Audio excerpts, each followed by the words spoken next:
waxaan noo martiya laba qof oo aad uga shaqeeya arrimaha culture-ka waa Amina Isir iyo Aziz Farah barnaamijka waxaan ku wadaagi doonaa su'aalo badan aan ku weydiin doonaa arrimaha ku saabsan ilaalinta dhaqanka culture-ka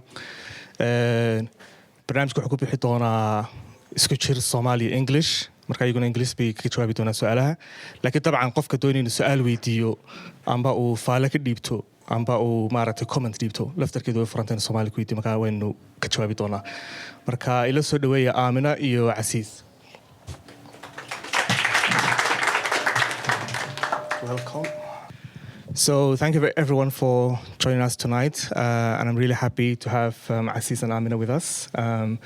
I follow your work online for many years, both of you. I'm really interested to see how your work intersects, but at the same time, you share a platform for the first time in Hargeisa, I guess, like both of you. Yeah. So welcome again, and this is Shaxan, where we ask artists, people in the creative sector to share with us their experience, at the same time exchange ideas and have a conversation. As I said, it's going to be mixed Somali and English, so we're going to get questions in Somali, but also you feel free to add anything and explain. So we don't want the language to be a limiting factor issue here. So can you both introduce yourself and what you do briefly? I'll go first. You go first. All right. Hello, everyone. My name is Amina Isir Musa. I have a podcast called Isirka, where I talk about identity, culture, and belonging in a Somali context. I had Aziz on the podcast and a few other people. Now I talk a lot more. Do you want me to put it on? No. Okay. Now I talk a lot more about Fankeenna and stuff like that, artists, cultural producers. I write a bunch of articles about Somali musicians and artists, and I've kind of gone in that direction where funky, that's become like the leading part of Isirka's work. And everything that Isirka, before the podcast started, just to kind of, explain in my own way or kind of figure out what Somali identity looks like in this global world and in this age. But now it's really just to put shed a spotlight on Somali cultural producers and really kind of shed light on whoever's adding to the Somali name within a cultural context, artistic context, and also support them. So that's a little bit of what I do. Assalamu alaikum, everyone. Magacaygu Abd Aziz. Sheikh Umar, Sheikh Mohammed Haj Farah, Malaha Wanidin Abtir Samba. And I'm, first of all, just happy to be in Hargeisa, back here for the first time in 23 years. Waxay ugu dambeysay magaalada Hargeisa Hadwanaag 2002. So it's been a while. Qaarkiin malaha mayoodaan dhalanba waagaas. But waxaan deganay magaalada Toronto, Canada, dalka Canada. And waxaan caadiyan shaqo ahaan, I work as a IT project manager.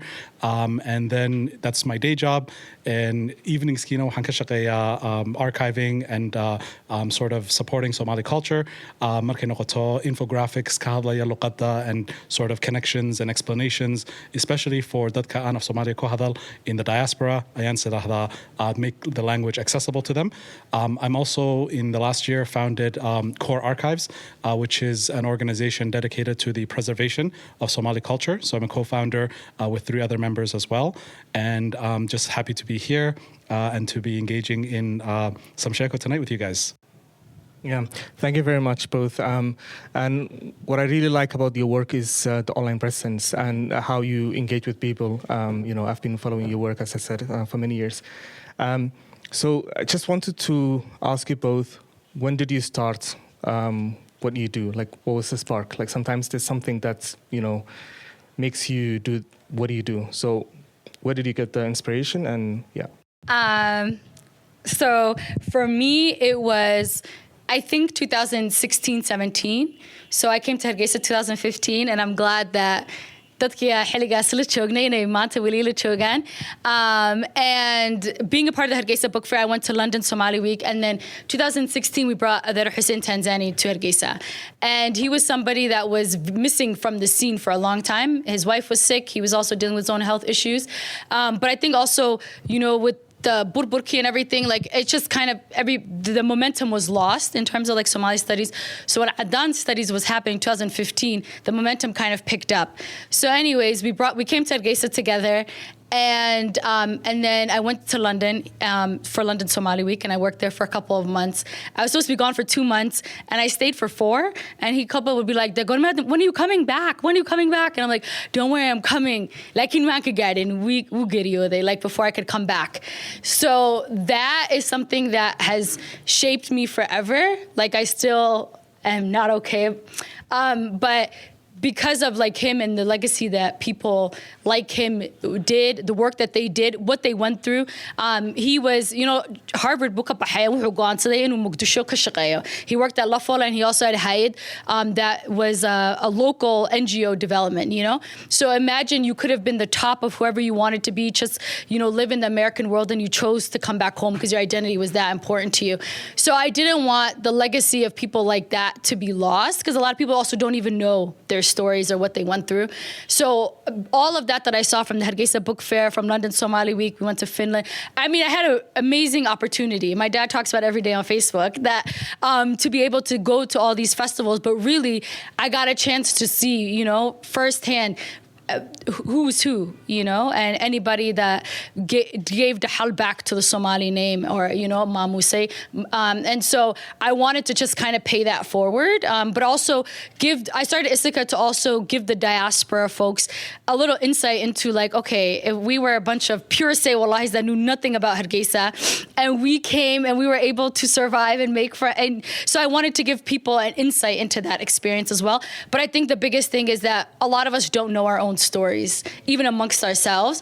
I had the fortune of growing up with a father who talks too much, and he likes to remember everybody's stories. You've also engaged with my dad online, and so because of that, I just always grew up hearing, this person is blah, blah, blah, 6 hour story, and it's just like, it's a random picture of a girl, but nobody's a stranger. Everybody's story is important, and we're all connected. And so that's kind of why I started Isirka. Yeah. انتي نقرنين حسين تساني وها بروفيسور كنت تخصصي دراسات كافريكا بلعبي حلو يقان الصومالي ستيديز او مارتي شرر بدن كو قبتي ديغانada Somali Somaliland 2018 baa lagu qabtay Somali Studies kii ugu horeeyay Muqdisho 1979 marka wuxuu bilaabay dadaal weyn oo daraasaadka Afrika marka laga hadlayo si guud Soomaalida waxa la hoos geyn jiray Ethiopian Studies kadib wuxuu bilaabay dadaal uu leeyahay Somali daraasaadkeedu inuu gaar u taagnaado oo Soomaalida gaar loo darsaa marka noqoto dhaqankeeda culturekeeda siyaasadeeda marka saameynta iyo the connection you had with him inspired you. So it's just really interesting to hear that. I mean, I didn't have the context, but good to know. I wasn't going to share that first. Yeah. Like when you asked, that's what hit. So. Yeah, my story is a little bit different. I knew I just sort of fell into the space. A lot of it had to do with waqtigi COVID malahawat hasusatan. There was a lot of boredom at the time, and I used to commute to work before that, and then I started working from home. So basically, I ended up having a lot of time on my hands. One of the days I remember I was having a conversation with my daughter, Inante Uguwain Safia, and say, like, I call you Abba. Why do you call me Abba? Because in English, it doesn't make a whole lot of sense. Like to call, your daughter would call you dad, but to call your daughter to say dad back to your daughter, like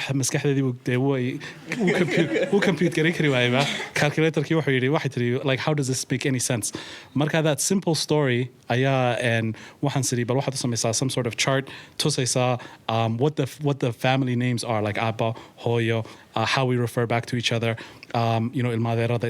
just a sort of a family tree with all of the names.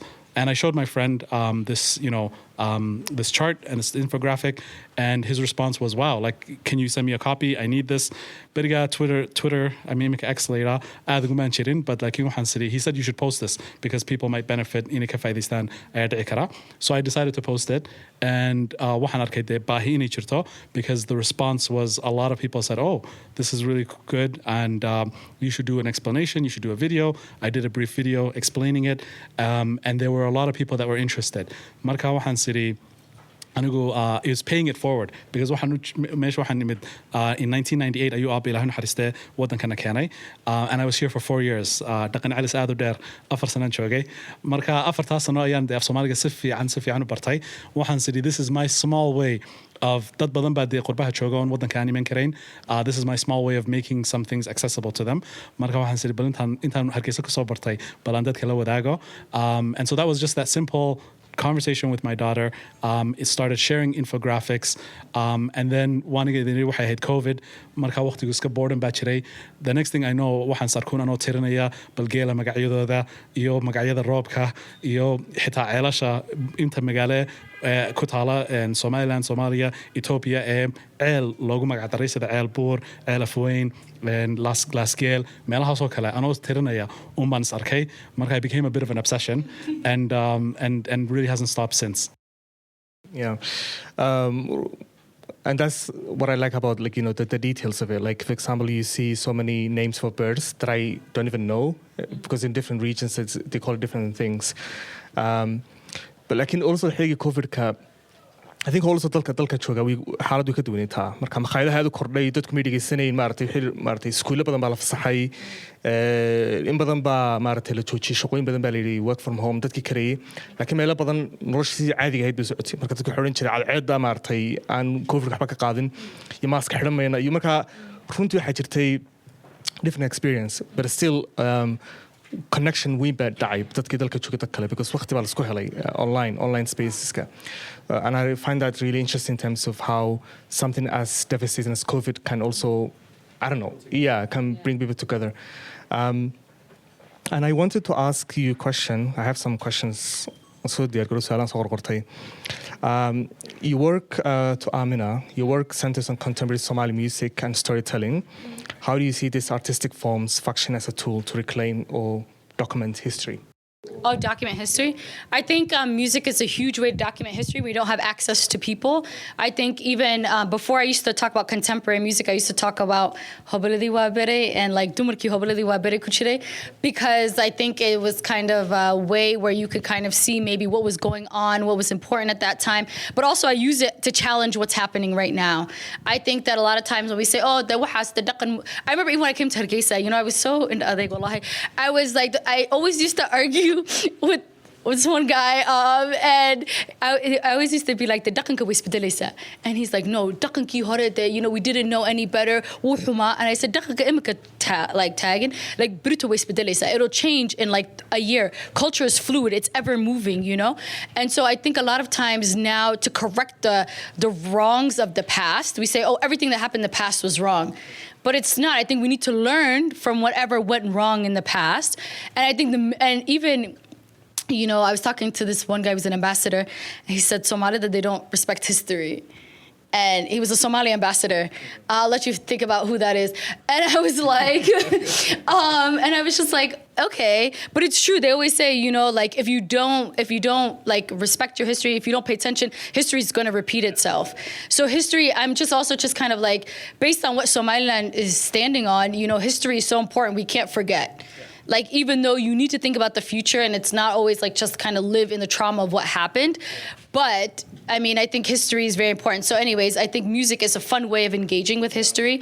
I think it's also a way of those who are the voiceless in the mainstream. For example, Sharma Boy, when he was in Hamar saying, Shahada the Faye, the mother, like everyone was like, that's just nonsense. But that was his reality and a lot of young people's reality. So he's speaking for a whole people that are the voiceless. And so I think also music, it allows us to even like contemporary issues like what was happening in Ruwaids back in the day in terms of like socioeconomic status, in terms of dof, like all these different things were very evident in music. If you just look at it and just say, oh, it's just a fun song, you're missing out on so much. And so I think that we are people that carry our history like through oral like mediums. And so music, why can't music also be a dignified way, you know, instead of just saying it's like a low rung form of expression. I think it's the truest form of expression and maybe the most honest. Yeah. And I think also like most people relate to sugaanta iyo sheekooyinka ku maaragtay ay ku jiraan riwaayadaha ama heesaha dagaalkaasaa dhacay ama waxaasaa jira beriga ama waxaasaa maaragtay occasion gaara laga sheekeynaya marka dadku noqon xoranayaan heestaasa ka sheekeynsa riwaayaddaa ku jirtay ama dagaalkii berigaa dhacay amba taariikhda noocay doonta ahaato marka it's actually good because also dadka imka darsa sugaanta amba comparative literatureka darsa waxay darsaan sugaanta iyo taariikhda ku jiray marka maxaa dhacay berigaa iyo berigaa siyaasiyii berigaa dadku qaadayeen maxaa for example xorriyaddii gobonimo doonkii heesii dadku qaadin nooc may ahaayeen heesan noocee baa jiray maxaa laga hadlay ereyadaas la isticmaalayay sentimentska dadku saas ahaayeen because it's really interesting way to document history and then look back but also like now marka imika lagu jiro dadka qaar laga yaaba inay macno badan u samayn heesaa socda laga yaaba inay yidhahdaan heesaani macno weyn male heesii hore la qaatay like in 10 years kadib. I really hate that argument. I think argument gaswa and like tago because it's kind of like okay dadki hore maybe even markay heesa even like Beniwaru marka af Soomaaliga even Beniwaru marka af Soomaaliga fahmay hablo had ma guursan doontaan riwaayadas marka af Soomaaliga fahmay I said what on earth are they talking about? I was like this is so inappropriate like but that was their social reality that they were displaying but so maybe that was considered bad at that time because even I was like this is very inappropriate but I think also I wish more people did that back then because even I like listening to older songs even like Xorriyadii marka la helay like Mogol has this song Ingiriisku wuxuu yiri and then it's also called Waliku Amine and it was talking about the ministers that left Somali to go to the south and it's warning them about joining and I'm just kind of like and for Mogol to sing it in Hargeisa like there's so many things there that I'm just kind of like there's so much contextualization there's so much to be said about that and I wish they had even had an opportunity at Wanita Hiligas to really kind of have books be written about how they're thinking and what they're talking what they're living through because now it's a little bit too late like a lot of them are old they've passed away but even the way in which they were able to express themselves and they still had pride in this Somali identity I think it's something that's really missing so now when we rewrite history we just say oh yeah the people are just too excited but no there's nuance in every experience and I think we need to embrace the nuance a little bit more and look at both sides and then we can build we have an opportunity to do better than the previous generation I don't know how well we can do it like Halada is a lot different but at the same time we can and we have a lot we have a lot more other opportunities and resources and access to information and ways to imagine new identity. I think that's the one thing that I would really like to leave this city or leave this place. Like there's new ways that we could reimagine how we could be. So why don't we make them a little bit more positive and, inclusive? Yeah, that's good to hear. I think I'm going to ask Aziz's question. You've taken the role, to archive and, but also visual storytelling. What gaps or silence in Somali history or what's sort of like silences or gaps you wanted to respond? What's kind of like problems you wanted to deal with? I mean, you mentioned the story with your daughter, but also I think it goes beyond that now as you work with archiving more. Yeah, no, absolutely. I think for me, and I'll just maybe even go back to a question you asked in terms of what inspired us, because that also covers the gap. Anu markan Hargeisa anu nimid 1998, long time ago. waxaan dhigan jirnay schoolka Farah Omar. Waxa lagu daray aniga secondary school. I was 12 years old at the time, so I'm giving my age out now. So for those who can do the math, but laakiin waxa weeyaan anu 12 jir ayaan soo noqonay ayaa la soo celiyay. Beriga halkan wali ma lahaday waa sidaas ay tahay, laakiin waxa lagu dhigan jiray ilaa dugsiga dhexe af Somali ayaa maadooyinka dhan lagu dhiganayay. Laakiin dugsiga sare marka laga bilaabo, you learn most subjects in English except Arabic, Somali, iyo diinta. inta kale laakiin inkastoo macallimiintu Soomaaliyuun ahaayeen oo af Soomaaliyuun inta badan ay ku sharxayeen, but laakiin the textbooks iyo waxaas oo dhani waxay ahaayeen in English. So my brother iyo anigu waxaa la sukay daray both of us to start Form 1 or Grade 9 for those from North America. ayaanu ka bilownay Farah Omar. Waana markii dalka lagu soo noqday ay ahayd. So waxaanu ahayn actually fasalkii Form 1 baanu ahayn, Form 2 baa naga horeeyay. Form 3 ba wali lama gaadhin beriga. Because waxay hunday dagaalkii sokeeyay markii laga soo noqday schoolka iyo waxa dib loo bilaabay. Marka rag waaweyn baan schoolka la dhiganay waagaas. I know waxaan halaw 17 jir. It was an interesting time. But like my favorite subject at the time actually became of Somali.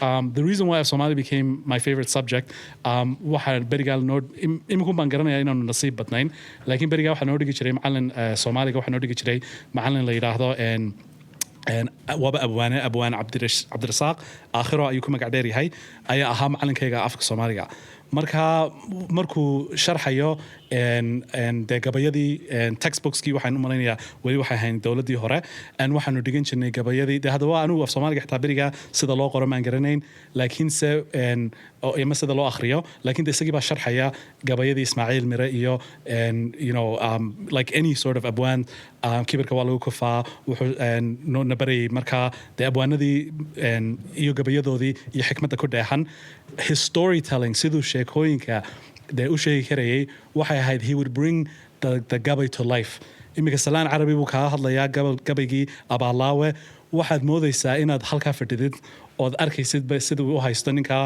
uu adeerka u ahaaye uu leeyahay dee abaalkay imaad marin and you would think that you'd be there his storytelling his style and not only that but he wasn't just talking about like these gabays wuxuu ka hadlayay philosophy-ga ku jira imika dadku qaar markaynu dibadda joogno waxaad moodaa we choose between diinta iyo dhaqanka anu diaspora I see it as a mistake that we've made waxaad arkaysaa Soomaalidu meel kastoo joogto dugsi quraan way leedahay masaajida way leeyihiin waadingan arkayna quraanka marka xifdigiisa laga hadlayo Soomaali baa u dheeraysaba adduunka Finland baad arkaysaa tartan la qabtay kii koowaad iyo kii labaad iyo kii saddexaad waa Cabdilaahi Ismaaciil iyo Hebel Faarax iyo like just anywhere waa Soomaalidii baa ayaa and masha Allah waa de wax aynu ku faano it's something to be very proud of laakiin se haddana in those same countries waxaad arkaysaa iyadoo especially I can talk about Canada within one generation aniga dadka ila loodkii imika badankoodu af Soomaaliga xitaa kuma hadlaan so waxaanu kala dooranay diintii iyo dhaqankii which is a false choice we don't have to choose between the two aaba ilaahay naxariista wuxuu odhan jiray like afkeenan ayaaba ah diin and afku wuu yahay diino markaad af Soomaali qofku dee garanayo waxyaabo badan baaba dabiicadiisa like iskaga dheexan imika sabirka imika ayida haday nooshahay waxa laga yaabaa inayna quraanka si fiican u garanayn laakiin markay ducaysanayso iyo alla aaminkeeda iyo siday taqwadeedu siduu yahay dee waa wax badan oo in badan baynu muslim soo ahayn marka caqiidadii wax badan baa already afkeena ku jira ma ogtay so you think as a Muslim you feel like that because luqadii bay ku dheexantay ku abuurantay marka basically for me the big thing that I saw missing especially in the diaspora was access to resources markay noqoto af Soomaaliga and waxaad moodaa like just making it fun number two because a lot of the resources halkaas marka af Soomaaliga laga hadlayo your interactions with Somali waxa weeyaan waa hooyo ku canaananaysa umba markaas umba af Soomaaliga maqashaa waa idoo leeyahay warya jooji ama taa sameyn marka I wanted to make interactions with Somali that were more fun interactions with that were more positive and also to say of Somali especially when we're in the diaspora we see Somali as we say it's a funny language for example a lot of times I feel like I question whether we're laughing with Somali or if we're laughing at Somali Somali is a literal language look at this but like so when you actually delve into the language waxa ku dheehan xikmad badan there's a lot of meaning and so I didn't see people maybe interacting and engaging with the language in that way like one example I'll give you is I did a simple infographic or the connection between direction like jihada iyo some of the words we use in Somali so for example galbed west is a word and then evening galabti and then even hoyashadi galbashadi for example all of that the beautiful connection between them Somali especially as a language waxay ahayd ama beriba ka soo qaad bari de watan waa east beri waa beritole de waa halka cadceedu ka soo baxaysay roobka aroorta xitaa beriisay inuu yiraahdaa there's a beautiful connection between direction time all of these things that's in our language because it's a language of people that were traveling so we have a lot of sort of connections that are like that and waxaad moodaysaa dadku what they do or the gap that I saw was people were taking of Somali out of context. So they talk about of Somali and they'll say there isn't this word, hey, there's no word for computer in of Somali. Okay, that's okay, but there are also try to say sahi in English. Very simple word. It's the provisions you take when you're traveling. There isn't a single word like that in English. Something that simple. Marka, is English lacking or is Somali lacking? When you take the language out of its context, it becomes, you start to judge it in that way. But like when you look at Somali in its context, it's a very rich language. And I think that's kind of what I saw there was a gap, was people interacting with the language in that way and using Somali as a frame of reference. Because especially for the diaspora, we fall into your first language may be German, it could be English, it could be French. You're always looking to translate from French to Somali or English to Somali, and that leaves the gaps of, okay, there's this French or English word and it doesn't exist in Somali. But if you center of Somali, then you can also see how rich it is in its own context. And on that topic, I know we've got some translators in the group here, so I really do appreciate everyone who is doing the work of putting English or other texts in of Somali as well, because that's tremendous work. So. Yeah. And I just wanted to ask another follow-up question. What did you learn through the process? Because sometimes it's difficult to research. I don't know, like sometimes you don't get many grammar, Somali updated ones. So what is it like for you? Like, for example, you don't know a word and you want to know, like, would you ask people, like, what is it like? Absolutely. It's one of the beautiful things of this journey has been imika, my connection even with Hoya, for example, has strengthened, because imika كلمة بعد أريبا ديديسا and أريغاس maybe معنيسا آدم مسي قرنيسد, maybe you go to a dictionary and you check that word out, but still there's context that's missing. So then what do? You talk to the local Somali expert. So you call Hoya and you say, hey, Hoya, Erigan mamaqashay. So number one, what it has done is, and not just Hoya, but older generation, uncles, aunts, you end up having these conversations that you normally wouldn't have had. And it gives them an opportunity, runti, to express themselves in ways that you didn't imagine. So you start talking about arur nimadodi and eriga, I worked on an infographic for different words for cat of Somali. Mala in the crowd, bisad moyane eriyakalo for a cat malagarnaya. Yanyur, okay, that's a good one. Haya? Mukulal wichirta. Dinad, okay, perfect. So dinadaasi waxay ahayd ereyga like hooy waxay tiri waxaanan maqal that word maybe for like 40 years. Moogtay. Laakiin waxay tiri waan sii xasuustaa iyadoo la isticmaalayo. So you start to engage in lahjad, you start to engage in words that had meaning for them. So one of the things that aniga ii kordhay along this journey has been interacting with and seeing that we stand on the shoulders of giants, because you start to look at I was doing etymology of the word but and sort of the meaning of that, and you see, I saw a video of Garia, Ilahi Harista, and some of the etymology he did of some words like that. In kalmada and the bal imika Djibuti, I think waxay yiraahdaan badal makala dabalanayo badal bay yiraahdaan, for example. To us in Hargeisa, maybe it sounds a little bit strange. Badal, what does that mean? Like way khaldan bad ornisa. Markaasa wali min hada daayad loo raacinayo loo ornaya Djibuti malaaf Soomaaliga aad way see loo ben. But like I saw this video by Garia saying badal baba laga yaaba, it was probably the original word, because meeshan lagu dabalanaya so bad maaha. Marka baddi iyo badalkaasi, there's a connection there, moogtay. So probably kelmadu erigu isbedelay, the ereyaduna way isbedelaan, dawaco dadku way kala yara bedbedelaan ereyada, but laakiin said the origin of that likely wuxuu ahaa from Djibouti.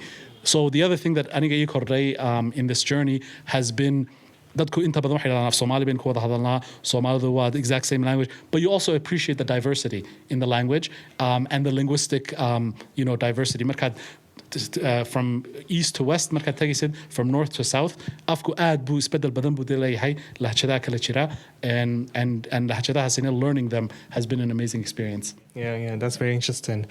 Wow. I'm going to ask you a question about language. So you work Isirka now, the broadcast. How do you balance the intimacy of Somali identity with global and digital nature of your work? For example, you're trying to communicate something that's very intimate, very cultural, very important to you, but also you're trying to share with people online. What is it like? I don't know. What is it like for you watching what I do? Yeah. No, I mean honestly, because I mean I don't like to me. I'm not trying to be anything other than myself. Even Hesa Korba, like Meshas, it's just really naturally songs that I like, And so I think for a lot of people though, that has created a whole identity for me in a whole lane. Amina likes Qarami music and she likes Somali music. Amina does a lot of other things, but okay, Amina likes Somali music, and I think that there's a story in there that's come out a few times. Like I've even done a VOA interview based on that. How were you born in America and you like Qarami music? And I'm just kind of like, okay, can we flip the story though? Instead of being just like, why is it that you are interested in this music, or why are you this connected to your cultural identity? Maybe that's the right question to ask. Be like, what happened there? What happened in your development or your childhood that caused that to happen? And a lot of times they always say that. They always say, oh, well, walid kaga sifi anku kuriye. I said, hoy aba wayga yabsinhin. They don't know why I listen to these music. Hoy na maalin hore waxay ku tiray. She said, heesan de waa laga tagay de heesa cusub aa dhageysana. And I said, adiga iga didi jiray heesaha Ingiriisiga inaa dhageysado. Now this is your karma. Like, so, it's come back. But I mean, at the same time, I think more than anything, I'm just naturally kind of exploring what I am interested in. I have friends that I talk to about these things, and then so we've kind of created validation amongst each other, right? That there's other people that want to listen to this. There's a lot of people in my life that don't want to listen to any of this stuff that I talk about. But I'm like, if I found one or two, then you find a couple more, and then it's like I've created a whole sub-community online, like of diaspora people that really like Qarami music. It's really fascinating. But I think it's also what that is showing is that people still want to be connected to the culture. They've gone back home. They're still connected to back home. So now that's like the key point for me, the people that have the two worlds, you could just easily adapt to the diaspora, but you want to,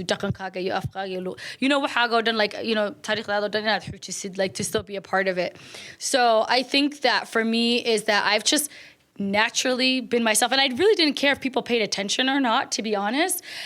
It was just me expressing, like especially during the pandemic, that's when I started the podcast. That's when I started my blog. And I was just like, I had so much energy and so much to say that even now I'm like, I missed that time. Yeah, I was like, if I do one thing now, I'm tired for 10 days. But I think I just had so much built up and so much that I wanted to say.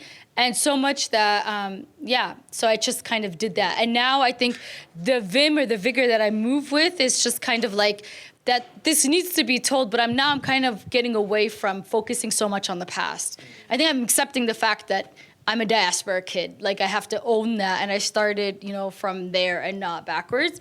But also I think I'm also just accepting that we can shape the future instead of focusing so much on the past. But learning the past, understanding the past, coming here to Hargeisa all this time, all of that was a part of the journey that was very important to kind of understand that. So I think, I don't know, what do you think about, like, if I ask you the same question I asked him that he didn't give me an answer to? Honestly, I'll give an answer, but yeah. Okay. Go ahead.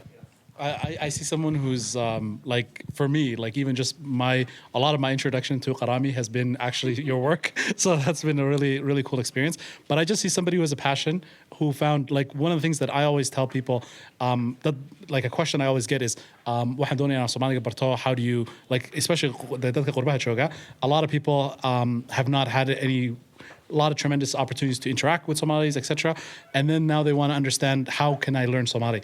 One of the things that I always tell them is find something that you're passionate about and translate that into Somali, like a connection to Somali. So for example, in Amina's case, that's obviously music. And if you can, Somali music is obviously top tier. And if you can get into that, that's going to help you in terms of your connection to the language, the culture, and all of that. Some people are into like films and stuff like that. And obviously, even now, the Somali film space is one that's growing and growing very quickly. And you can find some amazing movies that are and shows and things like that are in Somali. I actually have a friend of mine who, he didn't go the Amina route and talk about Qarami, but he got into politics, and he's just really into Somali politics. And I tell you, kid you not, like 3 years ago, maybe 4 years ago, his of Somali was not very good.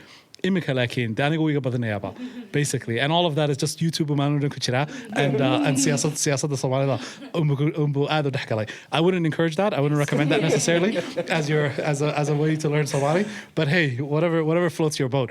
So I just look at it as you've got a passion for music and Somali music, and you're sharing that with with people, and well, it's inspiring. It's definitely up in terms of my level and my game. The poetic nature of that, and like you've said, the political context and the nuances, all of that, and then of course the way you engage with the finance themselves and uplift them and sort of try to give them a platform. That's all really cool stuff to see. I will ask a question about like the connections you develop with singers, and because it's very interesting also, like because we don't see them talking about things. We always see them on the stage.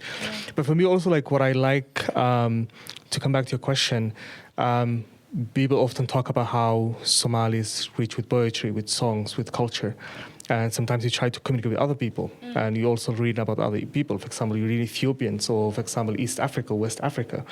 And then for me to come across your work, it gives me an easy way to digest in a written form, because we always listen to music, we always listen to songs. Sometimes we don't think of the context.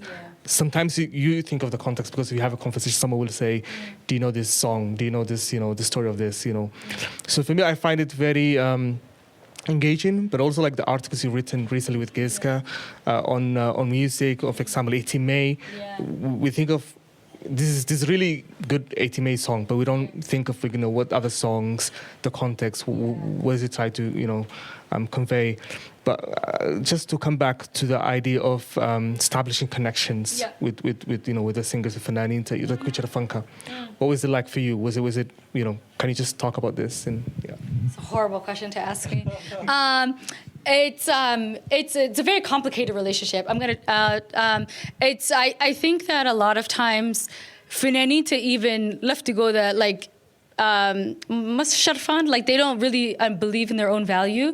I think a lot of times also, I mean, I get the context that I'm this like Americanized girl and I'm like whatever, but I'm just kind of like, at least like in Minneapolis, I found like an amazing opportunity where a lot of Fanaaniin are there. And so there's a lot of, we live between both worlds, and now a lot of them are trying to do that work of trying to appeal to the younger generation in a Sochidan, Kuwa abar choge. But also, it's been an interesting experience. I have to really sell them all the time on like what I'm doing, and that gets very tiring. And so I think with Nim'an though, I fought. Like Nim'an, I didn't let that go. So I interviewed Nim'an. That was a really interesting conversation.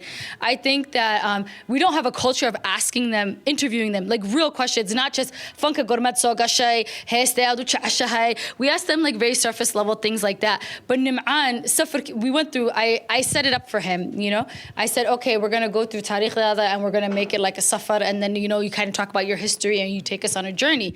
And we did. We started in Borama, we came to Hargeisa, and then he went to Mogadishu, he went to Sudan. He talked about when he was in Sudan. And I remember when he was in Sudan, I was a big Nim'an fan. So I remember Sudan and then the wall hidden, and then they just said, "Oh, Fananki Nim'an hela Sudan bitege wall hidden." That shekad halka se kudamate. And then I was like, "What happened?" Yeah. And so then he was like, so he kind of touched a little bit on that, but past Hariga, like he was talking about Sudan Murkutage, and then the conversation just ended. We weren't able to continue it, like because of like logistical reasons. He was like, he's like, in Sudan they really add Beyuqi Mayan Funka. You've seen the playing with the oud, the big huge theaters, 100 people, and so he was like, Finankasta, like Tagan, he is based on the theater. So then he was like, he thinks he's a big shot because he's like he's a big deal here. And he went to Sudan and they told him you're gonna start in this young theater. And then he was like, what? And then they were like making fun of me, but they tested him, and then he rose to the challenge, and he went for the test. They because Mogol Sudan by Somarti Fanaaniintu Horela and Haristo Sudan Fanaaniintu Somalia ad ba Sudan like a chala. So they made him sing one of the songs, and then he sang it, and then he was like there he learned a lot of things about the respect for music. And I think that's what's missing. Music is such an integral part of who we are as Somalis, but we don't really respect it. We don't respect the artists. You know, you just see فنان مركو دا وين قالوا حالديس عفمات قاعد بيوليدتها, then you know they're like, oh okay, see, it's like عاوية, like, but he, you know, the حالكو كلها bulshada is so important that they should have still been taken care of all throughout their lives. So I think it's that when you look at the artist as somebody who has the social responsibility to move a society in a certain way. Anyways, you got me started. Sorry, I'm on a soapbox now. But I think that's how I view artists. So even though current contemporary artists are just transactional, they're just producing songs just to produce songs and sing at weddings, I think that I'm kind of like, okay, whatever about that. But there's always an angle, you know? The Khalid Abdurrahman piece, I wrote a piece about Khalid Abdurrahman last month. And people really shared that. And I'd be curious to ask you all, if you guys read it, why you guys like that so much. I think like there aren't too many female artists, obviously, that are that relevant. And that's a piece that I wanted to write for a long, long time. I tried to get her to interview her, but you know, we'll build up a rapport, inshallah. We'll get there one day. But I think also I just accepted that even if you can't interview them, because I already kind of know the angle and the story that I'm trying to tell. So even if qofka hadun ana sida isku arkin, even Ismail Ubah, like I did that episode about him. I asked him questions, but what I said about him, please, you can edit this out. What I said about him, I think was a little bit, you know, the contextualization I think is very, very important, like you mentioned. And that's what we're missing. But that's when you realize somebody's worth. Like when it's in black and white and has facts, nobody can really argue with it. But you know, like, you know, we say that, I really, because the Nim'an, I've had a lot of conversations about Nim'an. Whatever he does as a human being, Shaxan E3 Fankeenna. But وأنا Fankeenna like I had lot like and Shaxan E3 like a but I'm just kind of like, let's just talk about who he is as an artist and what he's been able to show, you know. And so I think that I just recently did one on Ilka Asa as well, and I'm just kind of like, I think. Yeah, remember the Sharma Boy one? You even said that you thought about him differently after you listened to it. Do you remember? Yeah.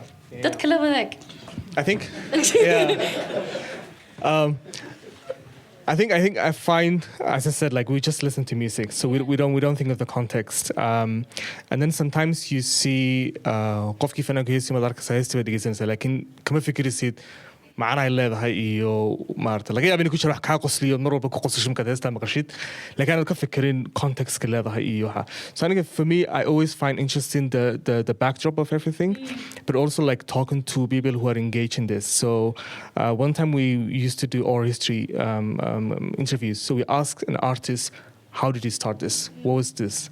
And then they tell you the backstory. Not so many people like understand this context. And also when you write this, when you communicate this with people, it creates a very interesting conversation with people. They'll say, okay, but I know, I also, you know, see this from this angle. And then makes your work even more, you know, broad and, you know. So I think I find this way of engaging the artist, not just someone who sings, but also someone who lives in a broader context and informs the way we think of, you know, politics, society, culture, time, you know, digital, social media. So I find this conversation very, you know, very enriching. Just to build off of that, I think especially now we need to contextualize what has sa'ada, especially like if we talk about artists and stuff, because there's so much happening on Somali social media. TikTok is such a hot mess, but at the same time it's so fascinating. I can't stop watching. But I think even now, you know, is the intellectual, the Somali intelligista, you know? Like Hiligi Hora, like you mentioned Gabriela, Hargeisa Hadrawi, like, you know, Ali Sugula, like Odayashan or done, you know, dadka mel be kutil mamiyan. We have Dada like that came from, you know, refugee camps, came to America. Everybody's just trying to hustle. Even a lot of times when I talk to people about Somali stuff, they're like, why do you care about this? And I'm like, why don't you care about this? You know, like just because Somali isn't my first language doesn't mean that I don't have a stake in this cultural identity or in this ethnic identity. And I think that's the biggest thing that's also been the biggest learning curve. I'm like, I understand I care a lot, but you should care a little bit too, you know? Mela gadno together, like, you know? And so at this point, I just stopped trying to buy people into my agenda. I just go along my agenda and keep it moving. But we really need to contextualize because we need I think, somewhere positive to steer everybody. It's getting a little bit too much with all the divisiveness. Okay, the Qabila songs are amazing, not gonna lie. I like all of them. But the issue is that when you think that you can only listen to your Qabila song, you know? And then it's just like, like, you know? So we kind of, let's move somewhere together. I think there's something positive happening now. I think it's a good start is people write books about artists, usually poets, and I think that's a very good start because like they collect all the songs, the history. Because there was one about Mohammed Moge, this one about Hadrawi, and I think that's a good way to engage because you have all these people contributing and having this dialogue. I'm going to ask Aziz to talk about core archives because that's something new you're working on. I mean, it's going on for a while.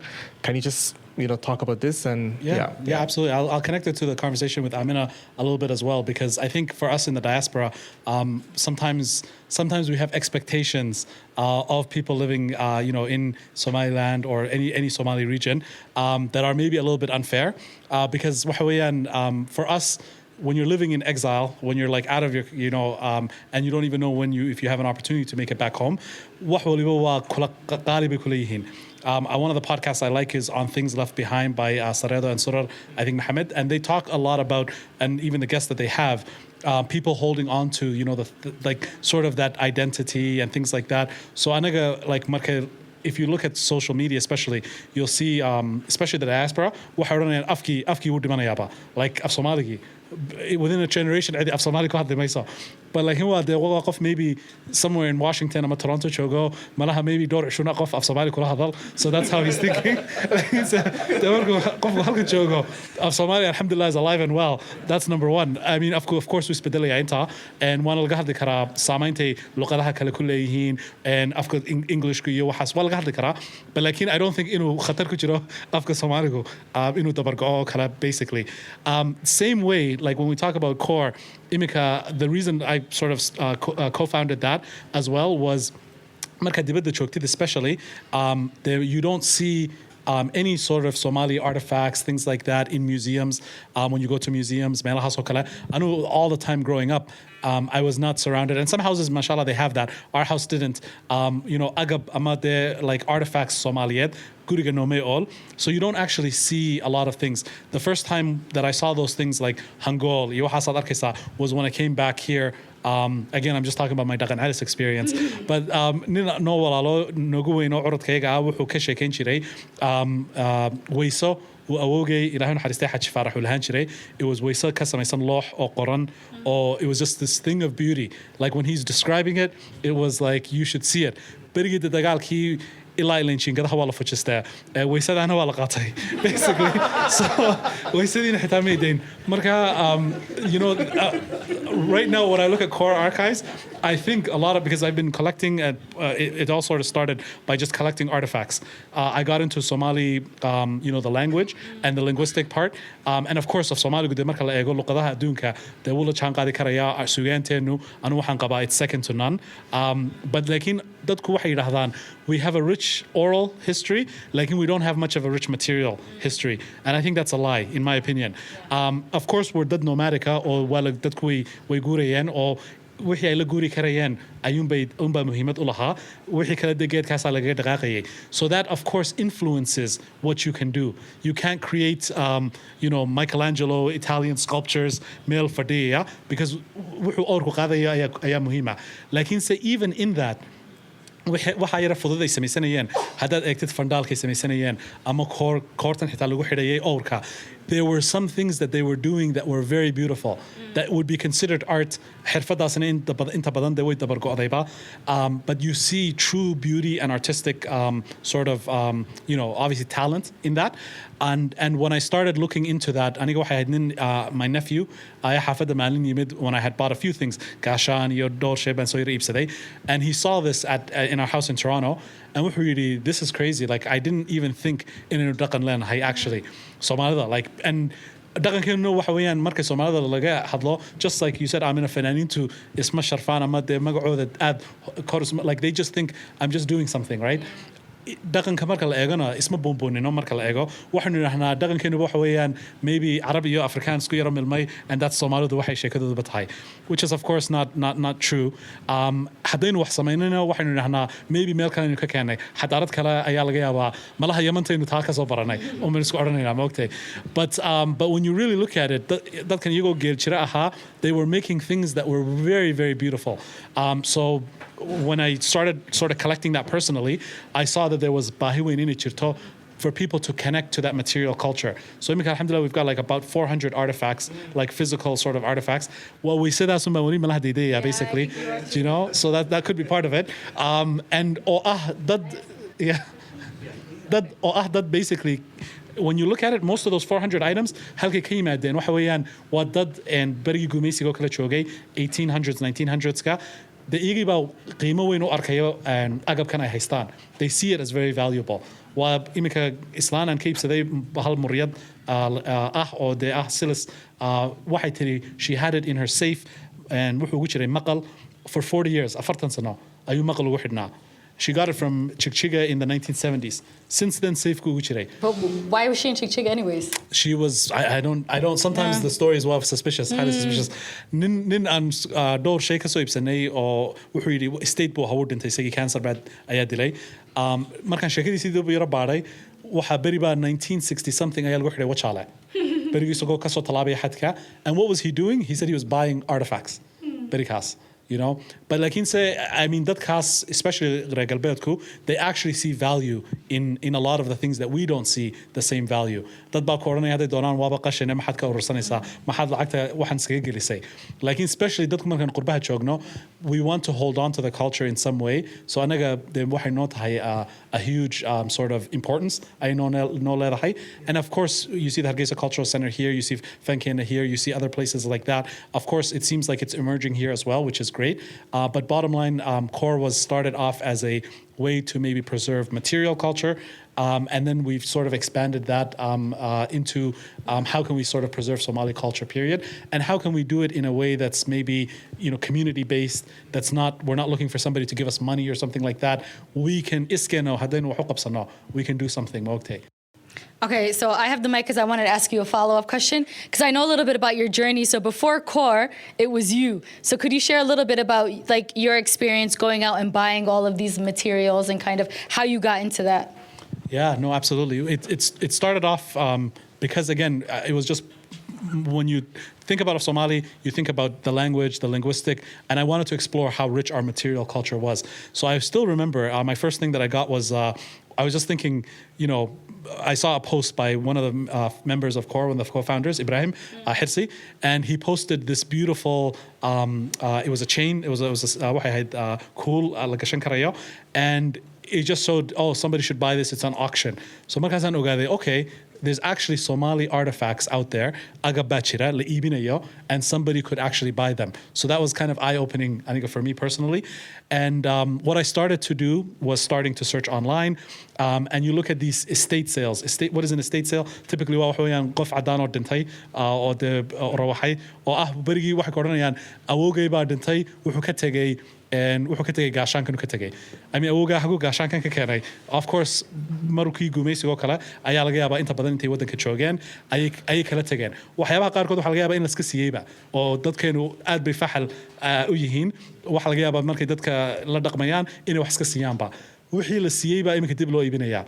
So I thought, you know, it's important to buy some of those things back, and inshallah inuu de guri islaama horta oo Soomaaliya in lagu soo celiyo ayaa fiican. Ilaa kutub Qur'aan ay haystaan oo la qoray. Iminka I bought one of the items that I had was kutub herer lagu qoray in the 1900s.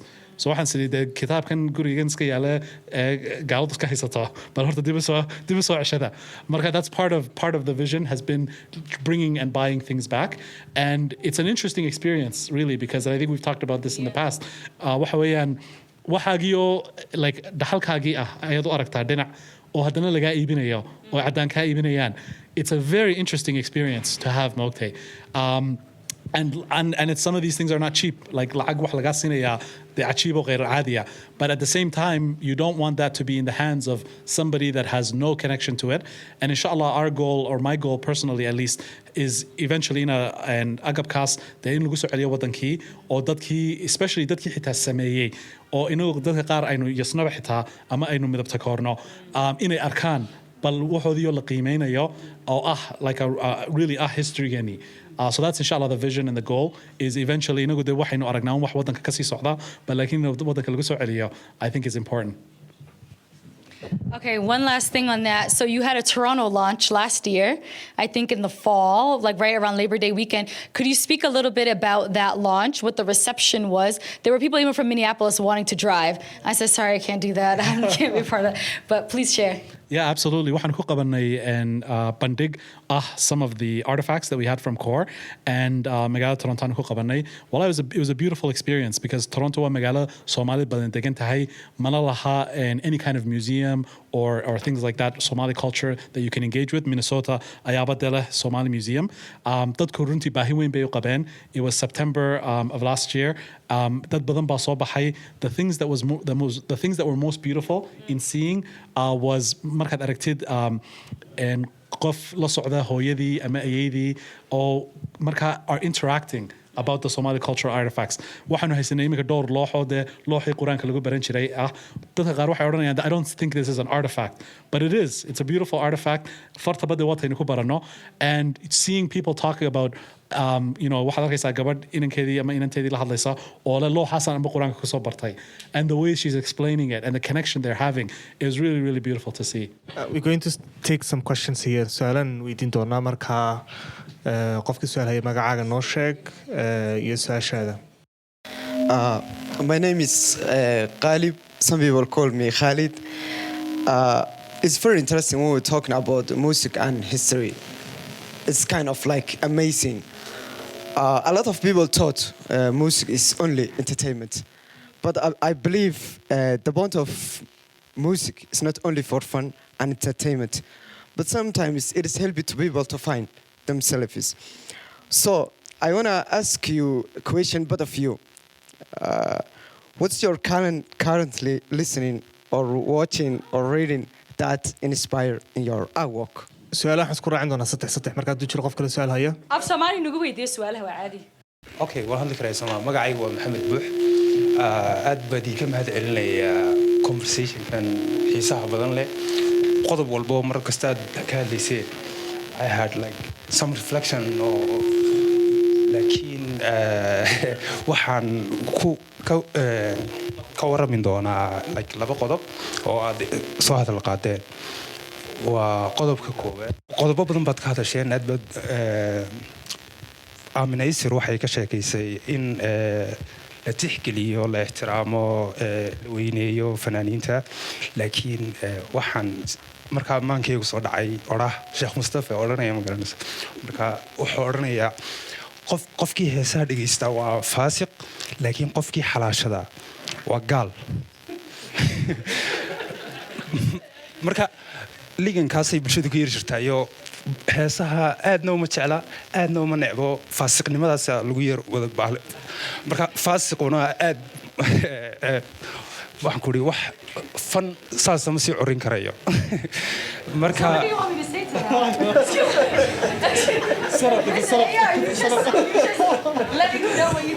ma isku dirsaa gabadhan iyo cilmiga isku dirsaa inta. That's the last thing I needed, Hargeisa. Thank you very much. may adiga iyo culimada sukiin diri maayo laakiin waxa aan kula wadaagay xaaladda maskaxeed iyo fikire bulshada hortaagan garanaysa waxay u baahan yihiin arimahan ka fikiraan culimadoodu ka fikiraan bulsho adduunka bilaa heesa ay ma jirto sidee baad u oran karaysaa heeso iyo miisku wax xaaraan marka qofkaas waa qodob aad baa ugu faraxsanahay in horta qurba joogta iyo dadkeena localka jooga wada sheekaystaan fikradona isweydaarsadaan iyo howlaha ay wadaan berigii caddaan studies soo baxday baan beri sidhi iyo dood kalaa loo baahan yahay oo la yidhaha qurbajoog studies oo arrimaha soomaalida daraasaadka soomaalida badanka waxaa sameeya waa qurbajoogta waxaan ku idhi marka caddaan studiesna waxay ahayd their way of taking the microphone from the caddaanka moogta marka annaguna waxaanu imika diyaar u nahay inaynu wadaagno microfoonka isdhegaysano iska baalaysano waana qodob hadalka waa ku dheeraaday allahanaysa marka waxaan su-aashaydu tahay aamini way kacdo su-aashaada baan u baxlaynayaa intii koor aad bilowdeen wadkan maxaad ku xulataan artifacta soo runaysaan inay just soomaaliga la xidhiidhaan mise like sidoo kalena maaragtay qiimaha iyo xiligu ka soo jiitamay agabkaasi analysis caynkaasa cid idinka caawisa inaad samaysaan amba aad aqoonteedii leedihiin oo aad samaysaan ma jirtaa aad baad mahadsantihin aamin waxay tiri culimadaha isu kaaydirana way ka kacday meesha anu sheekh mustafa de guri baanu ka wada qadaynaba markaa maasha allah sheekha halkaas otowa isku guri waanu beri baanu casuumnay sheekha laakiinse waxaad sheegtay horta haddaan su-aashaada ka bilaabo waa it's part of the issue waxa weeyaan dee runtii waanigii idhi dadku waxay kala doorteen diinta iyo dhaqanka that problem waxay jirtaa qurbaha oo waanigan idhi waxaa jira intaasoo madrasadood ood qur-aan ka dhigan kari sidoo Soomaali maamusho wax ka barto diintuna de waa muhiim inay muhiimadeeda iskuma haysano laakiinse heli maysid meel badan oo dee hadda Toronto example aan usoo qaato oo ah af Soomaaliga aad ciyaalka ka baran kartid ood bari kartid taasina waxaan u arkaa inuu nasiib daro waayo dee ilaahay baa horta ina abuuray oo Soomaali baa inaga dhigay afkana inagu hibeeyey marka waxaan u arkaa inay tahay one of the gifts from Allah ayuu yahay afkan iyo dhaqankan qofku hadduu afkiisa anu waxaan arkay dad odhanaya haddaan diinta carabi baan igu muhiima carabigaan baranayaa hadday xagga dunida noqotona waxaan baranayaa af ingiriisiga marka taas labadaba haddaan bartay dee maxaaba berigaan halkan joogi jirnay waxay odhan jireen carabigana de waan ku dawarsan karayaa af ingiriisigana waan ku shaqaysan karayaa marka soomaaliga maxaan uga baxanaybaa marka taana waad odhan jiray anu waxaan u arkaa mid weyn baa ka dhimanoo waxa weeyaan dee dhaxalkaagii dhammaa intaasoo awow ama ayay kuu soo gaadhay furihiisu miyuuna afka ahayn marka runtii waa qof dee isagoon is ogeyn isyasay weeyaan oo le yacni intaasoo qofan kasoo tafiirmay intaasoo jiil intaasoo sheeko intaasoo all of those things ma lahaba muhiimadba ma laha because dadna afkaagii de aadna lahayn furihii de waad iska lumisay adaana iska lumiyey taasi markaa waxaan anuu ka wadaa anuu ma qabo inay dee diintii iyo dhaqankii la kala doorto se laakiin sidii laysu waafajin lahaa marmarka qaarkood waxa ku jirta doodaasna dee dabcan different ideas ayaa jira anuu halkan dee ka fatwoon maayo bugaagtan doonaya inaan iibsaday intan magaalada jooga waxaa ka mid ah maxay ahayd heesaha dayn maayo qoray bal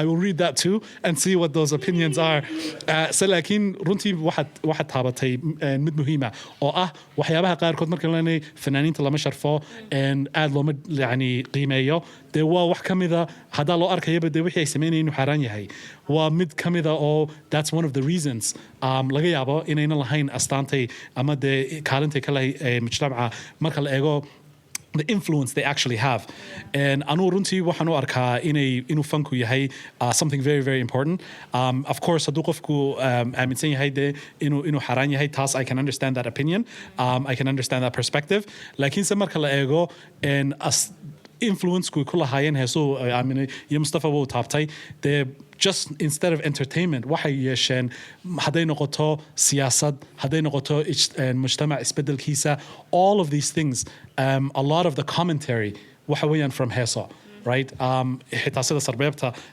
loo dhigi karayo marmarka qaarkood the only way you could communicate something was inaad hees kusoo sort of qarisid marka anu I believe music first of all is not going anywhere waasaa tiri mujtamac aan lahayn heeso iyo music maba jiro and it's not going anywhere and anu dadka فنانينتا I see them as artists that are a very important part of society and ubahan kaalintooda but laakiin sidii la soo waafajin lahaa wali waa arrin inoo dhiman baan u malaynayaa حاجة كور مركز تري just هذان تاكل جوابه and وحنو هذا قيمنا خرطة number one ده إنه يهاي وحي صومالي صارتي أجاب كاسي and يا بها قار كودنا وحي ليهين استامو لوجو جران كرايو بركنت الصومالي ذو كلا إنك بركنت لوجو تشيف سنشرة لوحة كسميسان for example and بركنت تاسو كلا ويسميسا أرمدو ويلا ده هاي تدبروا أفريقيا قارة أفريقيا لين ويلين لكن بركنت الصومالي ذو سميسا and سيدا يسميسان هاي قاب كيو سميسان هاي فرشحن leedahay calaamadaha xitaa leedahay oo laga yaabo inay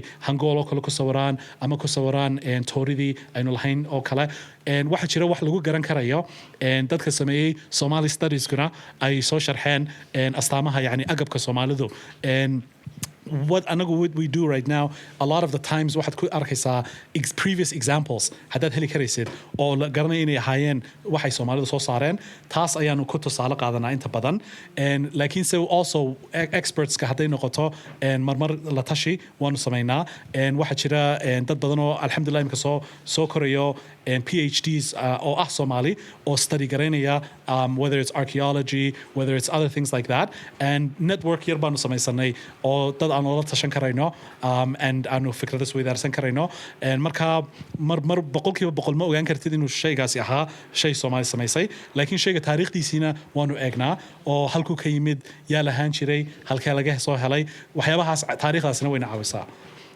the last question I think was what songs are you into right now? I think I'm gonna pass the mic. I'm gonna pass the mic. Yeah, I think you answered the first question well. I don't have anything to say to follow up to that. Yeah, I'm a dhegeysanaya nimciya siinay ilka casaqays. You can make that whatever you will like but ilka casa I've been talking about ilka casa every time I have a microphone I guess so I will continue now. I wrote a piece about him already and wax kale ba ka qori doona. I think ilka casa yeah he's been rapping for 20 years so I think that there's a lot that you know. Did you read my ilka casa piece? Not to put you on the spot but just ask him. Okay. Bismillahir Rahmanir Rahim. Amina iyo wan aad baan islaamaya. runtii mowduuc aad u qurux badan baan caawa ka faa'iidaystay halkan waxaan doonayaa inaan su'aal yar oo muhiim ah weydiiyo waxa runtii heesaha waxa la oran karaa marka noqoto af Soomaaliga kaalin weyn bay kaga jiraan haddii noqoto kobcintiisa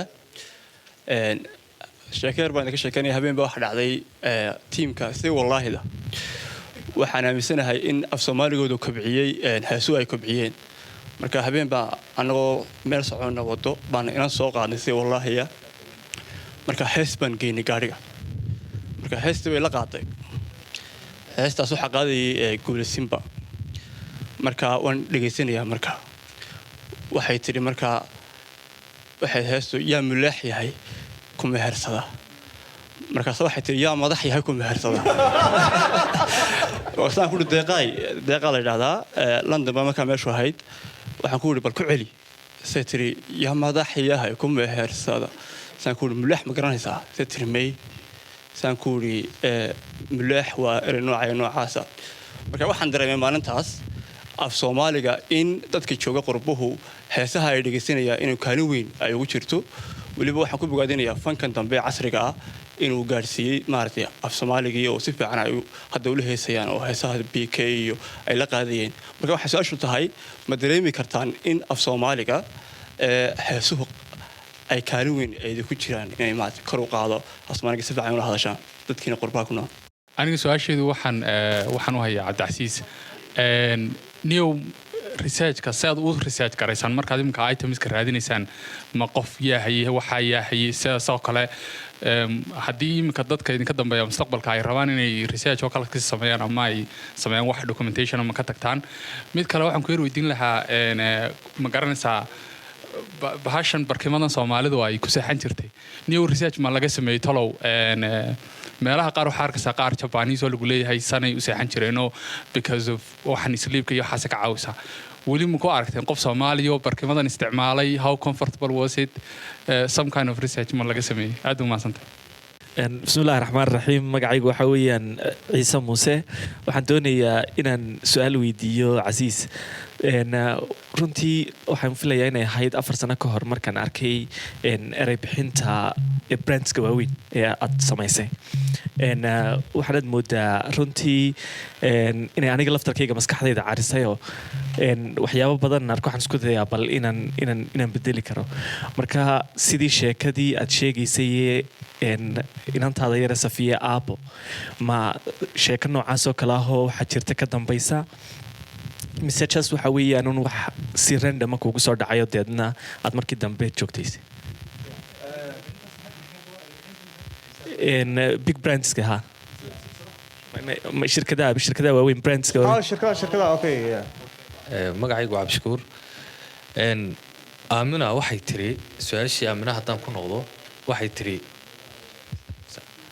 tiri isma fanaaniinteena la isma sharfaan ama isma ixtiraamaan dee wayn ognahay contextkeena maanta fanaanku funky berigii hore marka loo eego ummadda jiilkii naga horreeyay generationkii 17kii ama 6 inta dhexe kontonkii saneedee jiilkii dahabiga ee Soomaaliga fanaanku wuxuu soo mari jiray marxalado badan oo talentkiisu ku iman jiray يعني قفك أما فن أما أكتر نقطة أما فنان هالنقطة وظيفة وحكي من جري تالنت جيسة لكن إما كفنكي وح نقضي فنانكي وحو سوق لي إنه يعني كسميو رقالة كسميو فنكي فنكنا ده هو بيويان قفك ولي لكن لو ما هالشقو يعني قفك مركو شقو صقره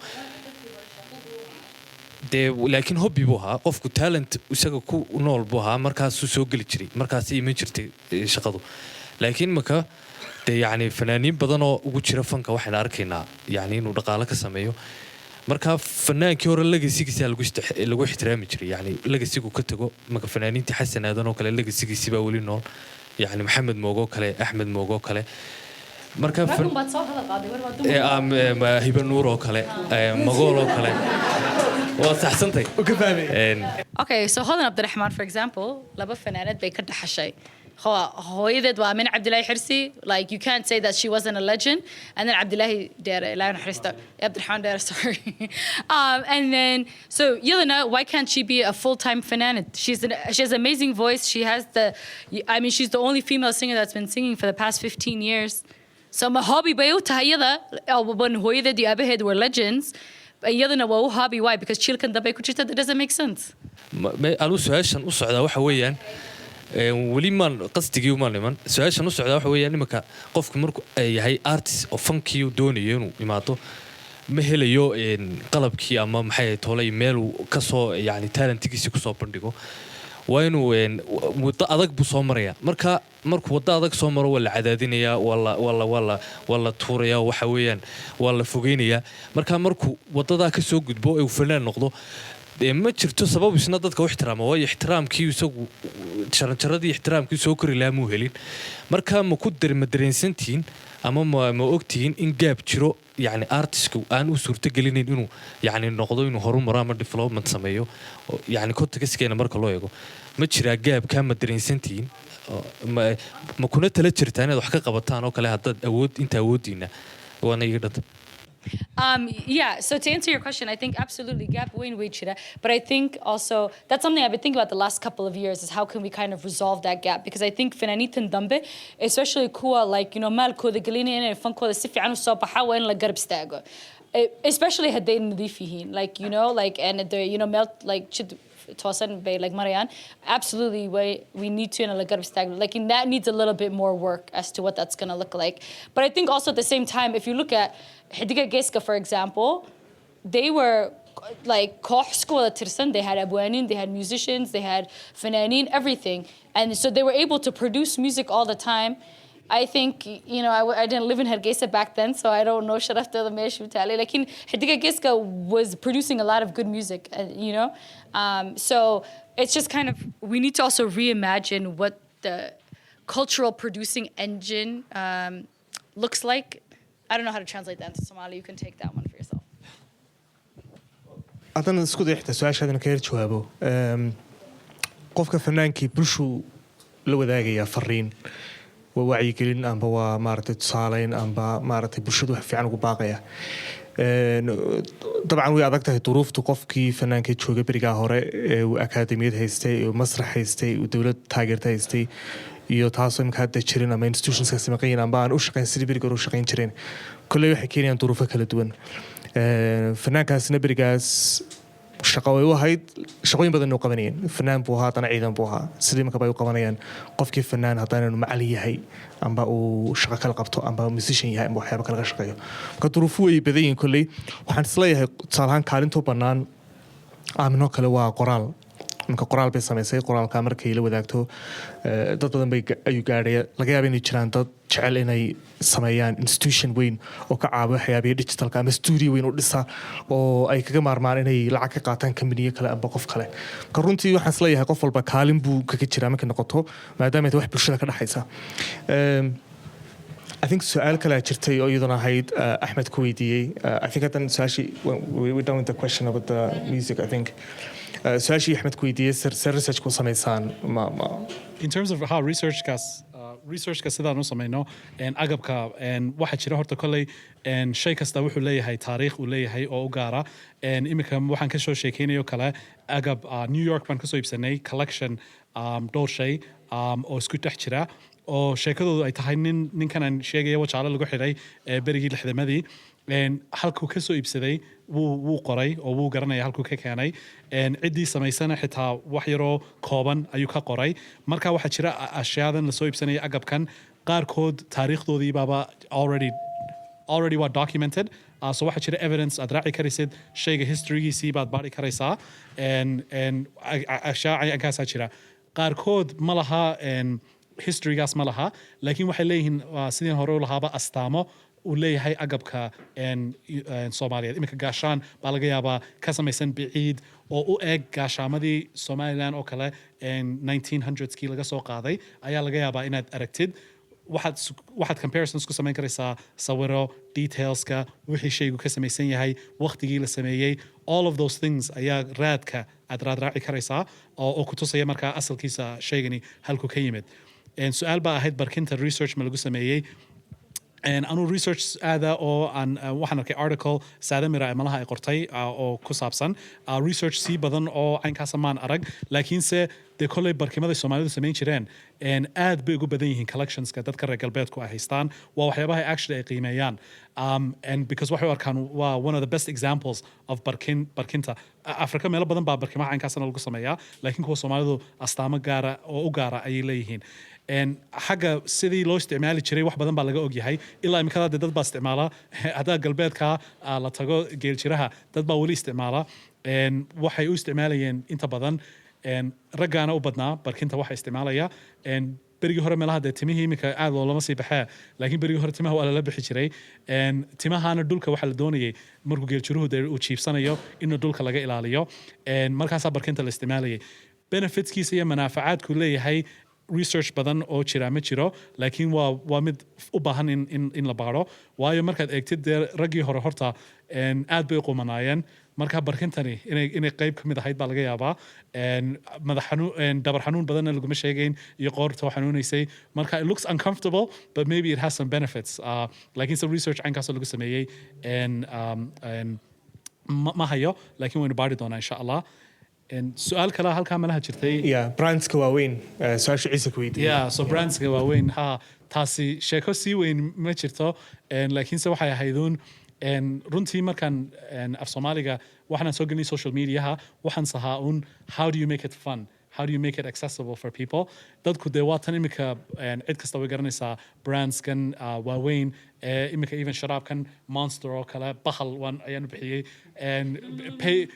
Apple Pay bixi ayaan ka dhigay oo ku dhawaa maxay ahayd waxa jira dukaan caano Europe iyo meelaha ku yaalo Forever 21 la yiraahdo oo dumarkii waxa walibana aad uga iibsadaan markaasaan idhi weligeedba waa 21 jir marka waxay ahayd just a playful way inaad ka dhigtid especially waxay ahayd audience-kaygu wuxuu ahaa dee dadka qurbaha jooga af Soomaaliga connection aan sahaw samee inay wixii bartaan inay iyagoo ku qosaya inan baa sheegayay heesaha in af Soomaaliga lagu baran karo waana run af Soomaaliga dee waa lagu baran karaa imika sawirada yaryare magacyada shirkadaha la bedelay brandska lagu bedelay af Soomaaliga dad badan baa ka helay haddana isla markaana wax ka bartay marka waxay hayduun waxbarasho mar walba tii filmaanta oo dhowr tusaale dad bugaagta iyo exactly so waxay noqotay even waxay noqotay sometimes a little bit more serious like Nadifo bugaag ay qortay oo haddana laga dhigay titleskoodii haddaynu ka dhigno af Somali bal siday u muuqan lahaayeen ma ogtay inkastoo dee bahda turjumayaasha aan ku jirinoo dadkaasi ay heer sare ay joogaan laakiin cinwaanada at least titleska ayaan idhi haddaa lagu bedelo af Somali how would that look marka really the influence or the reason behind it wuxuu ahaa un in fun laga dhigo waxaa jirtay su'aal xagga ugu dambaysa oo ahayd fanka horta iskama kaya khaldana fanku waan ogay music inaanu ahayn inkastoo dee qurba joognahay haddana dee wax badan baanu dhaqanka ka naqaanaa so waanu sira difaaci doonaa halkaa igu soo orod maaha so anu weli mina dee waan idiin sheego dee nin faarax Omar iyo 26 Juun tagay baan aho 4 sano dhaqan celisa soo joogay marka inagu isku af Soomaaliga si fiican baa horta shakhsiyan anu qaanaa ayaan soo haystaa fanku waxyaabaha like waxaad tidhi maxaad la wadaagtaan dadka fanku anuu shakhsiyan waxyaabahan dadka qurba joogta la wadaago waxaan la wadaagaa dee fanka gabayada suugaanta marmarka qaarkood waxaan uga dhignaa wixii waad yara bedelaysaa waxaad uga dhigaysaa si yaroo simple ama fun ah infographics oo ah sawiro aad wax sharxaysid ayaad marmarka qaarkood soo gelinaysaa iminka beri dhexda ahayd waxaan sameynay magacyada Soomaaliyeed xitaa macnahoodu muxuu yahay marka sharmaarka kale waxa laga yaabaa marka dibadda joogtid qofkii isagoo magaciisa sharmaarka yahay in sharky la yiraahdo ama la yara bedelayo ma ogtay marka waxaan sameynay posters filmaan ahaa See No Evil film buu ahaa iminka horror movie yaxbuu ahaa de shar ma arkay ayuu magacu ka yimid waa qof dee waana duco waana magac waxaa leeyahay dee shar ma tuso qofkii marka magacu asalkiisii iyo sharaxaadiisii hadday erebixin noqoto waanagii ka hadlaynay bisadaha imise magac bay af Soomaaliga ku leedahay hadday noqoto suugaan oo ah suugaantii hadraawi ama cid kastaba ha noqoto oo la turjumayo oo laga soo qaadanayo tuduc oo tuducaas af Ingiriis laga dhigayo dadka ay fahmayaan muhiimadda ay leedahay hadday fanka noqoto iyadoon music ahayn adaa ku haystee ilmuhu markuu dhasho hooyadii way u heesaysaa taasiba waa fan waxaa jira geela waraabintiisii hees howleedka aynu samaynayno fanku dhaqanka inuu kaydiyo uu muhiimad aada leeyahay ayaanu isnaahnaa dadka bara oo sharxa waxaa jira maxamed axmed bedel buu habarmanaya professorka hargeysa ka dhiga beri dhexda ahayd wuxuu yara ka soo qaatay hees howleedkii geela waraabintiisa mid ka mid ah oo ahayd muxuu ahaa 8 suulay 9 midablay 30 magaclay ninba si adigu u socdaa laakiin wuxuu ka waday inuu heestaasi inay kaydisay inuu 9 midab geelu lahaa oo 9 midab iminka inkastoo inaan wax badan ka garanayn laakiin se haddana heestaa yaree dee laisku mashquulinayay ayaa dhaqankaa intaasa kaydisay marka tiibuu dib u raacay 9 midab ayuu yara baadhay marka we did a simple infographic oo tusaysa 9 midab siday u eg yihiin and the names in af Somali marka inkastoo dee marmarka qaarkood iska tahay entertainment haddana waxaanu isnahnaa waxaad qabanaysaan waa wax muhiima oo ah dadkii oo connection aad dhaqankoodii samaynaysaan oo iyaguna arkayaan markaa muhiimaduu leeyahay kuna sii dhiirigelinaysaa inay sii bartaan waqtiga dhamaaday marka laakiin su-aasha ku dambaysan siinayaa Xamda waxaan weydiinayaa su-aasha Amina waqtigii u horreysay Hargeysa timidees aragnay iyo hadda farqi weyn baa u dhaxeeya fanka iyo dhaqanka markay noqoto tusaale ahaan anagu waqtigaa u horreysay kulanay Hargeysa ka jira center aan ku kulanay aniga qudhaydii waxaan ku jiray inaan baranayo fanka waliba qaraamiga dhaqanka ilaa ay la gashay inaan business sameeyo oo businesskayga inta badan xoog saaro inaan dadka baro culture-ka afka Soomaaliga heesaha Soomaaliga marka intee in leeg bay ka bedeli kartaa adiga macnaha xilligan aad soo noqotay farqiga u dhaxeeya laga yaabo in podcast-aada wax cusub ku soo kordhiso fikra cusub ugu abuurto sidee bay ku bedeli kartaa farqa u dhaxeeya Yeah, thank you very much. And Aziz, I've been following you on Twitter, and thanks to your daughter, we've been very benefiting from everything that you have done. But in terms of collecting artifacts and the like, one of the research that we have been working on, and we are having a difficulty, is in terms of the poetry culture of Somali society. And in some places you find there are, I mean, you have the chalhad and all of those things, but how far big is it? And have you had a chance to collect some of these collections? Because it's a bit difficult and challenging for us. Thank you very much. I'll quickly answer Hamda's and then I'll pass it over. So Hargeisa waxa u imaaday because I wanted to see waxa cusub ba igu kordhin doona marka imaado. Lakin I only had Pranamijka Book Fair. I didn't expect any of this to all happen. And I'm very like magaalada aad base bedeshay dadka aad base bedeleen. It's also like I mean anaka we were so young back then. Now we all have our own platform. We're all creating our own things. So I think it's amazing to see how different and how much we've all grown up, you know? And how now, instead of being the ones that were volunteering, kind of working to be a part of something, we are now creating our own platforms. I think that's the best thing to see about coming back. And so, yeah, it's been a busy couple of weeks. But yeah, inshallah, I'm going to have a whole Hargeisa sub-series. I think Hargeisa, marka badan marka ka fikiro waxa ku fikira like dibkii caqabihii ba like la maray marka la qabsanay dalkii, you know, lakin imika I mean marka sii weynaaday marka like fanka caadi ahaan like cultural production period Soomaalida dhex galay waxa like fahmay oo ka arkay like Hargeysa inay ka duwan tahay like Soomaalida oo kale like magaalooyinka oo kale iyo dadka Soomaali like dadka Soomaali oo dhan adduunka ku nool like Hargeysa is a different experience. It's a different city. I mean, bilash malo magacaabin hoygi funky suganta, but like in everything Hargeisa ka soo caan baxa wuu ka duwani waxa Soomaalida kale waxay sameeyaan. So I want to really kind of tease that out a little bit. Ma doonay wax badan aan sheego, laakiin waad arki doontaa waxa soo socda inshallah. Yeah, so first of all, just the mutual admiration in terms of the work that you're doing at Hargeisa Cultural Center, and inshallah, when Sarkidona in Tanchogo. In terms of pottery, it's actually been one of the most difficult items for us as well in terms of collecting because they're very fragile, and a lot of these items didn't sort of, certainly last intact. So it's been. Although we've been hunting, we don't have really any pottery or clay sort of items right now in the collection. We have done some research on either previous exhibits that have happened where they were showcasing some examples of Somali pottery. And there's definitely a few things I can share with you on that front. So inshallah, I'll stop by the HCC and we can witness with us on معلوماتك. aad iyo aad umahadsantihiin caawa si fiican baynu uga sheekaysanay arrimo badan oo la xidhiidha cultureka and I'm really happy to have you guys. The broadcast will be available on all platforms and I hope you guys will share and also pass it to others who are interested. Thank you very much. aad iyo aad umahadsantihiin.